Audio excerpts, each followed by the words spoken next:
Continuamos en La Venganza Será Terrible, cada uno desde su casa haciendo la cuarentena, nosotros en AM750, y recuerden que nos pueden contactar por redes sociales, nos buscan como @lavenganzaradio, y en el WhatsApp pueden escribir al 6585-5580.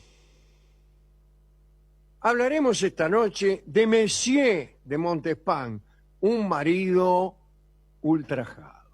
Atención, ya hemos contado otras veces historias de Madame de Montespan, que, bueno, participó en muchas intrigas de la historia francesa en el tiempo de Luis XIV, ¿no? Hemos contado el asunto de los venenos, su trato con la famosa bruja Lamoisine, ¿no? Parece que Madame de Montespan hacía dos cosas con la bruja. Alejaba a otras señoritas del rey Luis XIV y para eso redondamente las envenenaba. Ah, bueno. Y a su vez pretendía conseguir, mediante filtros amorosos, que Luis le dedicara los embates venéreos más apasionados.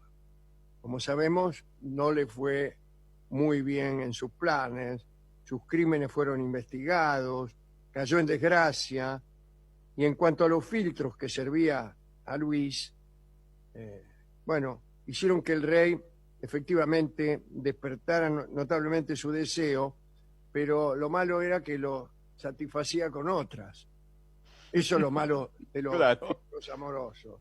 Vos le encajás un afrodisíaco a tu novio y a tu novio se le despierta su deseo por la vecina de al lado. Eso todavía no ha podido ser resuelto por la ciencia. Pero la Montespan fue la estrella de la corte francesa durante bastante tiempo del reinado de Luis XIV. Lo que contaremos hoy no tiene que ver con esta historia, con la historia de la grandeza de la Montespan en la corte. Hablaremos de los inicios de la Montespan como favorita y particularmente acerca de los problemas que tuvo con su marido cuando llegó a esa condición. Porque era casada la tipa.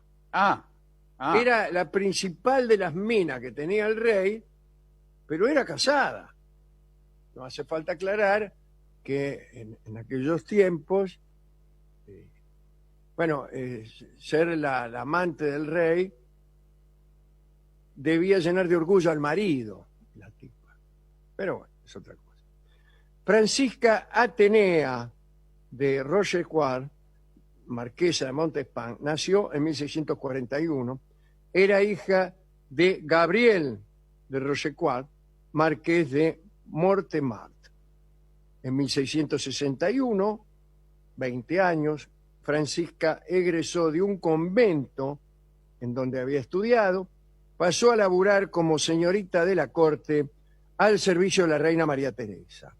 Su belleza deslumbró rápidamente a todos los habitantes del palacio. Pronto encontró un prometido, un novio, que se llamaba Louis-Alexandre de la Trémoille, marqués de Noirmoutier. Era un candidato perfecto para Francisca, pero la unión no prosperó. En 1662, la Trémoille se vio implicado en un duelo en el que su oponente terminó muerto. Y en aquellos tiempos la nobleza tenía prohibido batirse a duelo. La pena por hacerlo era la muerte. La Trémoille fue perseguido y escapó a Portugal, donde 5 años más tarde murió en una batalla contra los españoles. Así que, vamos, Francesca se quedó sin novio. Poco después se presentó un nuevo candidato, que era Louis-Henri de Pardelin, marqués de Montespan. Era nada menos que el hermano del que había muerto en el duelo en el que había participado el primer novio de Francesca. ¡Qué grande! ¡Qué grande! Primero tenía un novio El novio mató a uno en un duelo y tuvo que rajar. Y ella se puso de novio. ¿Con quién? Con el hermano del tipo que el otro había matado. No se puso de novia con el muerto, porque tal procedimiento es imposible. El marqués de Montespan, el novio, ¿no? El novio nuevo, distaba de ser un buen partido. Total, acá estamos solos, podemos decirlo. Sí. Era más o menos. Si bien era noble, varios miembros de su familia tenían mala fama por haber pertenecido a la Fronda, que era una conspiración que tenía pésimo renombre en Francia. Además, se sabía que el marqués era jugador y siempre se encontraba con problemas de dinero. Le gustaba el escolazo.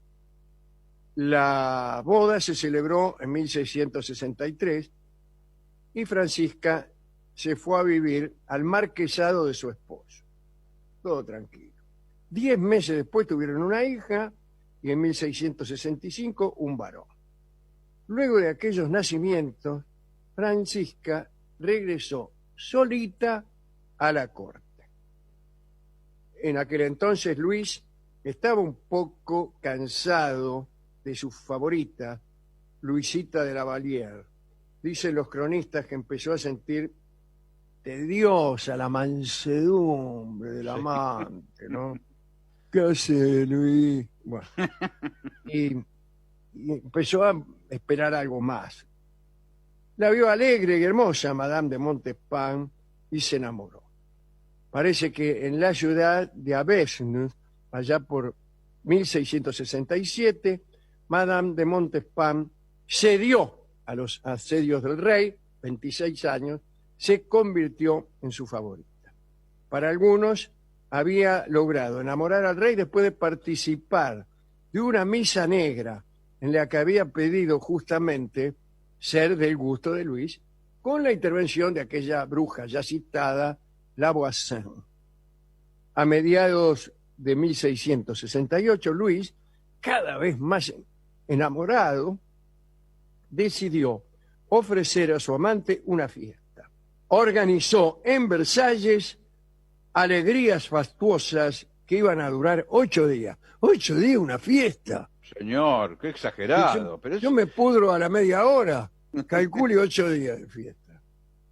Bueno, 2 semanas antes del comienzo de esa fiesta, un hombre de aspecto sombrío, a quien el rey mantenía alejado de la corte, llegó a París. Era el señor de Montespan, el Dorima. Por orden de Luis, el marqués estaba cumpliendo un encargo militar allá donde Judas perdió el poncho y había llegado hasta Versalles sin previo aviso para saludar a su esposa. ¡Oh! Bien. Alejado de toda sospecha, el niato no entendía nada ante las sonrisas de que era objeto. Lo veían venir, se reían de acá, ¿no? Despreocupado, quiso quedarse, ¿para qué? Para participar de estas fiestas que estaban preparándose. Y que eran fiestas preparadas por el amante de su mujer, dedicadas a él. Entonces, sentado junto a Francisca, el marqués aplaudía, incluso más fuerte que los demás. ¡Bien! Una comedia de Molière, cuyo tema lo divertía mucho. Se llamaba Georges Dandin o el marido engañado. Y el marqués, ¡ja, ja, ja! ¡Mirá vos! Por fin, al cabo de algunos días, ese buen humor desapareció. Se enteró de su desgracia con datos parciales que lo fueron horrorizando lentamente, ¿no? El marqués observó que su mujer tenía extrañas familiaridades con el rey. Después notó los homenajes excesivos de los cortesanos para con una simple dama de la reina. También notó que todos lo miraban demasiado, pocos se le acercaban. Finalmente, algunas declaraciones arrancadas a sus amigos confirmaron su infortunio. Y se volvió loco, loco el tipo. En absoluto mantuvo el comportamiento habitual entre los hombres a los que el rey ultrajaba. Como hemos dicho antes, la mayoría incluso festejaba que Luis amara a sus esposas. En algunas oportunidades recibían altas sumas de dinero para callar su desgracia o designaciones, altos cargos, aunque siempre lejanos. Cuando terminó una de las veladas de aquellas fiestas de 8 días, el marqués corrió a donde estaba Francisca, que se había refugiado en el bulín de su amiga Madame de Montpensier. Pasó de largo ante la servidumbre en medio de imprecaciones y gritos, arrojó una mesa contra la dueña de casa, la abofeteó a Madame, luego trató de violarla, pero bueno, los criados se lo impidieron y maldijo al rey delante de todo. El rey no estaba, pero lo maldijo. Dice, me caigo y me levanto, dice, en el rey Luis XIV y toda su familia, qué sé yo. Más tarde escribió un panfleto que distribuyó entre los nobles en los que citaba pasajes de las Escrituras y en el que instaba a Luis a devolver a su mujer y a temer el juicio de Dios. Luis, devolveme a mi mujer. Bien, no logró nada. Desesperado hizo algo que ya en otros tiempos alguien había practicado. Lo cuenta Saint-Simon. Messier de Montespan intentó contagiarse de una maligna enfermedad con el objeto de transmitírsela al rey por conducto de su mujer. Claro. Pero no lo logró porque ella no le permitió tomar sus derechos de marido. Así que se quedó con la enfermedad él solo. El otro caso que yo me acuerdo en la historia francesa, se lo ligó Francisco I de Valois. Francisco I de Valois también tuvo un amante, el marido se enojó, se contagió, pero ahí sí se la ligó el rey. Claro. Francisco I se comió la sífilis. Bueno, desesperado, Messier de Montespan se vistió de negro y dijo que estaba de luto por la muerte de su esposa. Por supuesto estaba vivita y coleando, según ven. Harto el rey, entonces ahí se cansó el rey. Digo, porque el rey es bueno, pero no está. Hizo conducir al marqués a la prisión, a una prisión. Cuenta Fort-l'Évêque, se llamaba la prisión. Cuenta Saint-Simon que ese arresto causó un terrible escándalo que resonó en todas las naciones. Al cabo de 8 días, Luis dio orden de liberar al marqués y ordenó un arresto más hospitalario. Lo mandó a Chambord, un asilo para locos, en donde estuvo algunos meses. Parece que ahí lo trataban mejor. El marqués dio señales de buena conducta y le permitieron regresar a sus tierras en la localidad de Bonfort, y allí volvió a representar su tragedia. Recién llegado, reunió a sus familiares, amigos, servidores, les anunció la muerte de su mujer otra vez, solicitó a un sacerdote celebrar las exequias. Al día siguiente, un extraño cortejo desfiló por los patios del castillo. Rodeando un ataúd negro forrado en tela, los niños del coro llevaban cirios, cantaban el De Profundis. Detrás venía el marqués, acompañado por los hijos que había tenido con Francisca. Por fin el ataúd fue enterrado, se grabó sobre la piedra que lo cubría el nombre de la infiel. Esta noticia de esta parodia de velorio espantó a todos en Versalles cuando se enteraron. Madame de Montespan tuvo desde entonces una guardia personal que debía cuidarla de los ataques de un demente que por ahí podía matarla, esta vez en serio, ¿no? Aunque tenía otros motivos para estarlo, en tanto que era rey.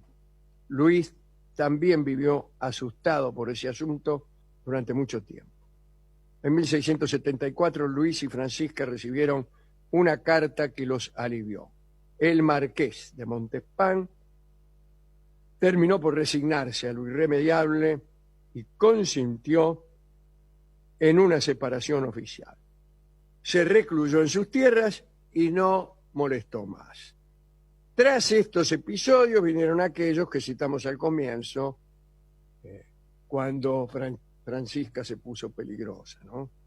Hasta que Luis la abandonó, la andaba con Madame de Maintenon, y Francisca se fue a vivir al castillo de Orión, el arquero de Boca.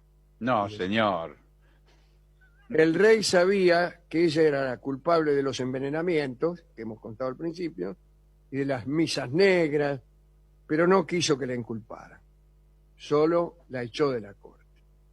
En los últimos años de su vida, Francisca sintió culpa, no dejaba de pensar en la muerte, le tenía pavor, como la oscuridad le daba miedo, las lámparas debían estar encendidas toda la noche, su vida licenciosa del pasado le provocaba horror, hizo penitencia, mortificó su cuerpo, llevaba bajo el vestido un cilicio erizado de púas. Cuando su confesor le aconsejó pedir perdón a su marido y volver con él, ella obedeció y fue hasta lo del marqués. Le rogó de rodillas que la aceptara, pero él le negó el perdón. El marqués murió un año después de aquella negativa, de haberle negado el perdón, en 1701. Ella confesó públicamente sus pecados, pidió que la enterraran junto a su esposo, pero me imagino que después de muerta. Los familiares del marqués rechazaron el pedido. Francisca murió en 1707 a los 56 años de edad. Qué historia, ¿no? La de esta mujer. Sí. Y qué raro que el marido no la perdonó después de tanto... ¿Qué le costaba? Tanto sufrimiento. Gente que Claro. no se rinde, que no perdona, que no se rinde, Claro. que no cede. Y esa gente es la que hace la vida difícil a todos. Sí, sí. Bueno, ¿qué podemos escuchar para ilustrar la charla? Muy bien, con respecto a la negativa del perdón, es inevitable que escuchemos al trío argentino, Irusta Fugazó de Mare, con la voz de... En este caso, no canta Fugazó, toca Lucio de Mare, canta Agustín Irusta, No te perdono más.